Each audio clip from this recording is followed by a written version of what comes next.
चलिए आज की पड़ताल शुरू करते हैं। हमारे सामने दुनिया और भारत की कुछ ऐसी जगहों से जुड़े दस्तावेज हैं जो हाल में सुर्खियों में थीं। ग्वाटेमाला के एक धधकते ज्वालामुखी से लेकर पूर्वी चीन सागर के तनाव तक, और फिर भारत के कुछ बेहद जरूरी वेटलैंड्स। आज हम इन जगहों के भूगोल को और उनकी अहमियत को परत दर परत समझेंगे। बिल्कुल। और दिलचस्प बात यह है कि ये सारी जगहें भली हजारों मील दूर हों, एक ही कहानी कहती हैं। अच्छा। हाँ, ये बताती हैं कि कैसे जमीन के नीचे की हलचल, समंदर की लहरें और नदियों का बहाव हमारी दुनिया, हमारी राजनीति और हमारी जिंदगी को लगातार शक्ल दे रहे हैं। ये भूगोल की एक जीती जागती तस्वीर है। तो शुरुआत करते हैं ग्वाटेमाला के फ्यूगो ज्वालामुखी से। खबर है कि इसमें एक बड़ा विस्फोट हुआ और राख का गुबार 15,000 फीट से भी ऊपर तक गया। ये तो बहुत जबरदस्त रहा होगा। बहुत जबरदस्त। और ये कोई हैरान करने वाली बात नहीं है, क्योंकि Fuego Pacific ring of fire का हिस्सा है।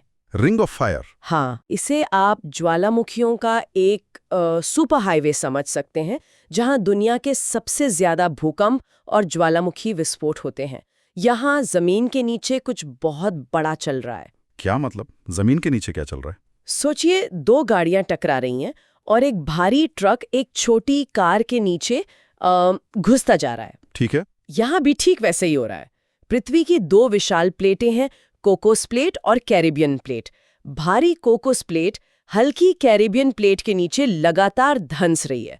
भूविज्ञान में इसे सबडक्शन कहते हैं। सबडक्शन? हाँ, इसी टकराव और जबरदस्त घर्षण से जो गर्मी और दबाव बनता है, वही पिघले हुए चट्टान यानी मैग्मा को सतह की ओर धकेलता है और फ्यूगो जैसा ज्वालामुखी पैदा होता है। वाह! ये पूरा ज्वालामुखी एक बहुत बड़े भूमिगत एक्सीडेंट का नतीजा है। यहाँ लिखा है कि ये एक स्ट्रेटोवोल्केनो है। ज्वालामुखी तो मैंने कई तरह के सुने, लेकिन ये स्ट्रेटोवोल्केनो में क्या खास बात है? स्ट्रेटोवोल्केनो को आप एक तरह से एक गुस्सैल ज्वालामुखी कह सकते हैं। गुस्सैल? हाँ, ये बनते हैं परत दर परत। हर विस्फोट के बाद गाढ़ा चिपचिपा लावा और राख की एक नई परत जम जाती है। ये लावा पतला होकर दूर तक बहने के बजाय एक ही जगह इकट्ठा होता रहता है, जिससे ये किसी पहाड़ की तरह ऊंचे और खड़ी ढलान वाले हो जाते हैं। अच्छा। और क्योंकि लावा बहुत गाढ़ा होता है, वो अपने अंदर गैसों को फंसा लेता है।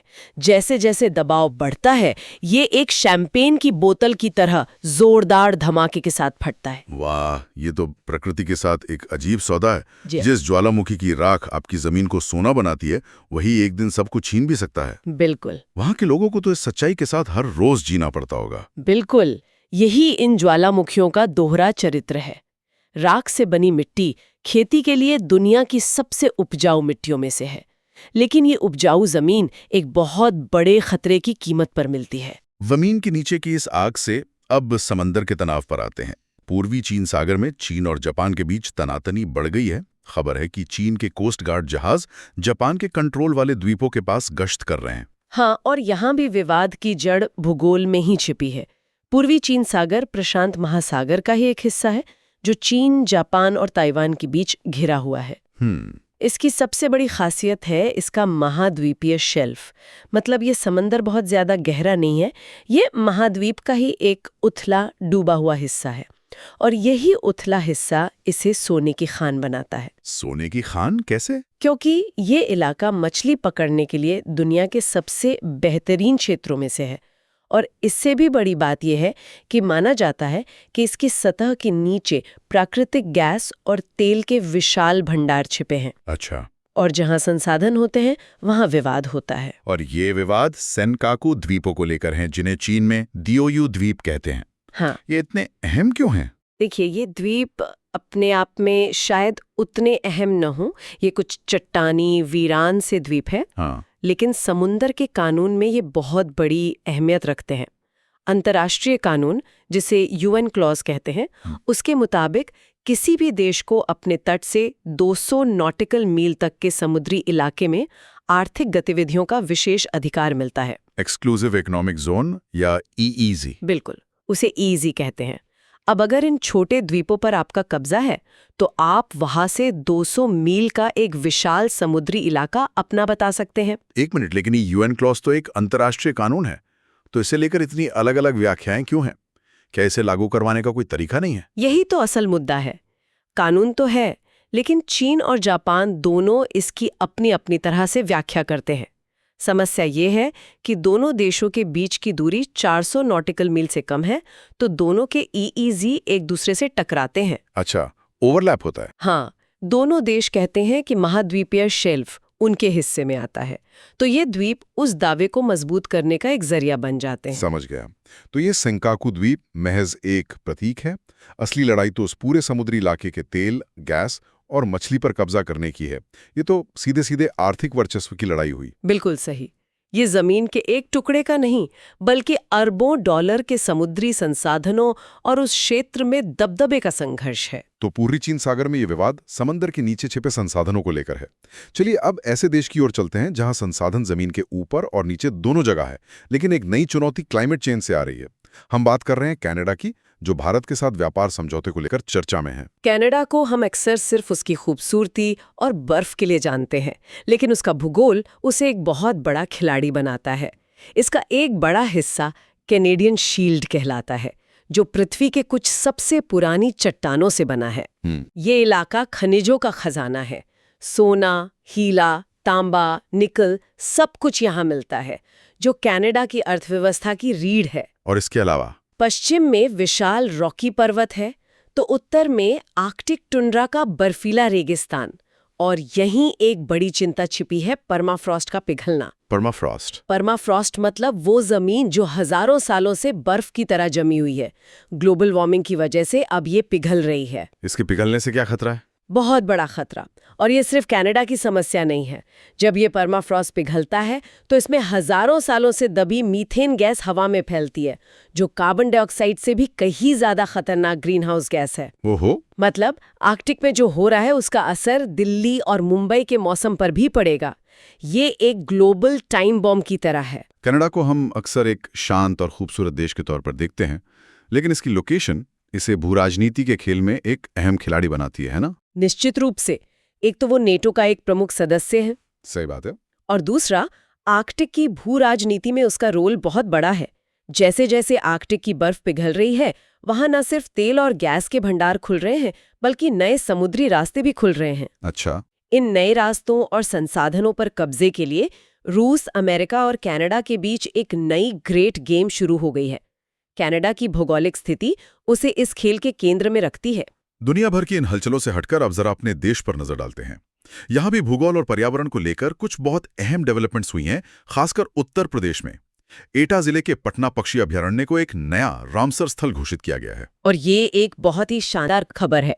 रामसर कन्वेंशन दुनिया भर की महत्वपूर्ण वेटलैंड्स यानी आर्द्र भूमियों को बचाने के लिए एक अंतर्राष्ट्रीय समझौता है। किसी जगह का रामसर साइट बनना उसके संरक्षण के लिए एक कवच की तरह काम करता है।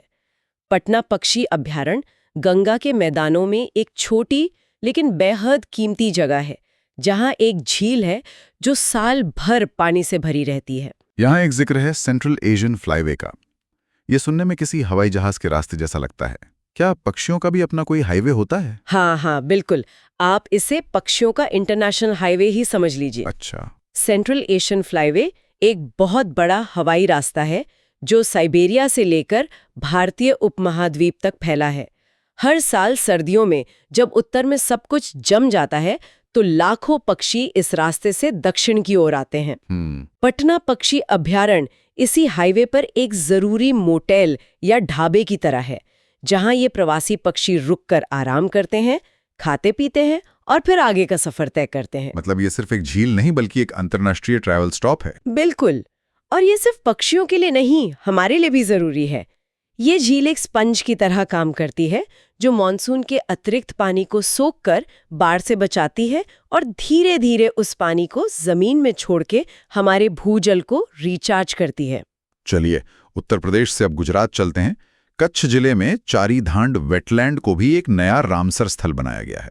ये पटना पक्षी अभयारण्य से तो बिल्कुल अलग लगता होगा। जमीन आसमान का फर्क है, और यही भारत की पारिस्थितिक विविधता की खूबसूरती है। सही कहा। चारीधांड कच्छ के महान रण में है, एक विशाल समतल खारा इलाका। ये एक मौसमी वेटलैंड है। मॉनसून में यहाँ पानी भर जाता है और एक उथली झील बन जाती है, लेकिन बाकी साल ये एक सूखा नमकीन मैदान होता है। फ्लेमिंगो, कच्छ के सूखे नमकीन रण में हजारों फ्लेमिंगो का झुंड। मैं तो कल्पना ही कर रहा हूं कि गुलाबी और सफेद रंग का वो नजारा कैसा दिखता होगा। ये तो किसी दूसरी दुनिया जैसा लगता होगा। ये वाकई एक जादुई नज़ारा होता है। हजारों की तादाद में फ्लेमिंगो और क्रेन यहाँ आते हैं, जो इस बेजान सी दिखने वाली जमीन में रंग भर देते हैं। लेकिन ये जगह सिर्फ इन पक्षियों का घर नहीं है, ये वहाँ के मालधारी जैसे चरवाहा समुदायों के लिए भी जीवन रेखा है। जब पानी सूख जाता है तो यहाँ जो घास उगती है वो उनके पशुओं के लिए चारे का काम करती है।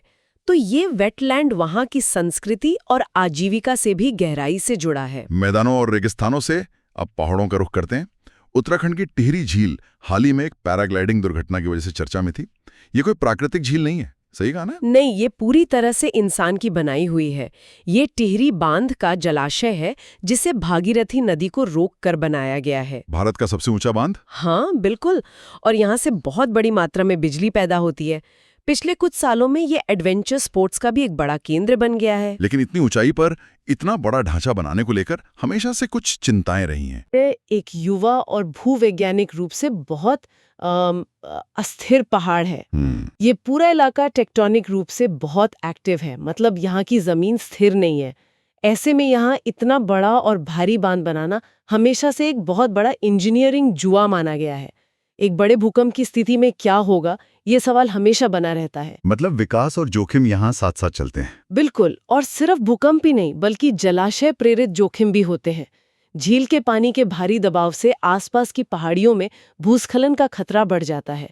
तो ये एक जटिल संतुलन है। और आखिर में चलते हैं पश्चिम बंगाल, हुगली नदी के पास। यहाँ एक नए टर्मिनल की बात हो रही है।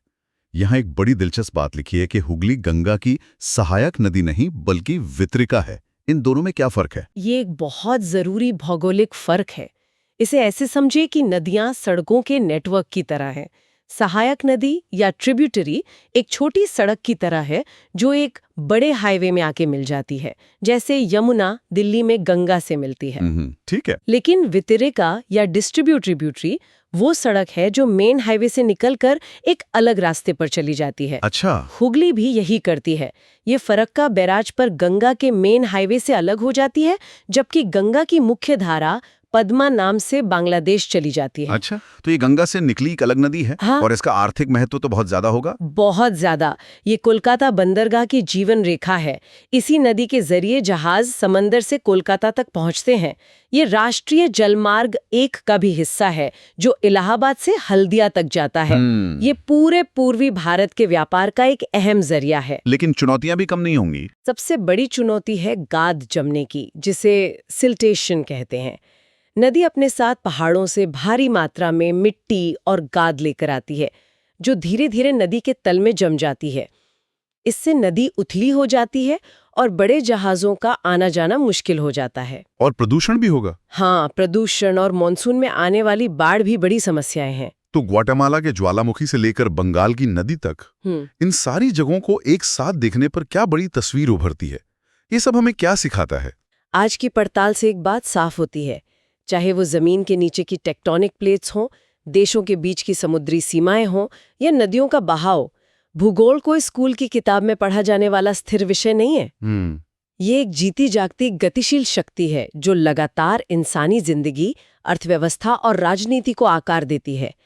ये हमें याद दिलाता है कि हम एक ऐसे ग्रह पर रहते हैं जो हर पल बदल रहा है और इन बदलावों को समझे बिना हम आगे नहीं बढ़ सकते। और सोचने के लिए एक विचार ये भी है कि जब हम टिहरी बांध जैसे विशाल निर्माण से भूगोल को बदलने की कोशिश करते हैं, तो हम अनजाने में उन प्राकृतिक व्यवस्थाओं और जोखिमों के साथ एक नया रिश्ता बना रहे होते हैं।